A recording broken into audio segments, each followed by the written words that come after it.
Leo tuko hapa, tumekuwa na finali yetu ya football. That was a game between Wa Boys versus Kayatiwi, ambapo wengi wanaita derby, na kwa kweli ni derby because often the two schools have been meeting for the finals. But leo nina furaha sana, mimi kama mwalimu, mimi kama coach, mimi kama shabiki sugu sana. Leo nina furaha kwa sababu we have confirmed once again to Kayatiwi that we can beat them again and again. So these were the finals for the counties. Of course, we were to proceed to the regionals, and of course the two teams are proceeding. Sote tuelekea to the regionals, but ilikuwa lazima tutambue nani ndio nani. Is it Kayatiwi or is it Wa Boys?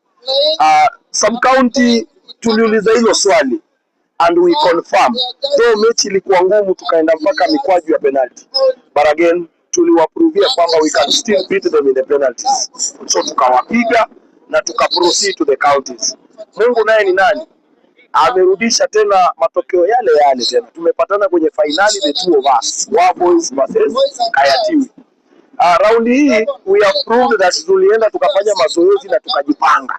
So we did not allow them to push us to the penalties. Tumeconfirm dakika ya mwisho kwamba sisi ndio baba zao. So tumewanyuka bao moja kwa nunge, na mimi bila shaka kama Sahari kutoka Wa Boys, yani nina furaha mpwito, yani leo sijui nitapiga sherehe ya aina gani, yani sijui yani.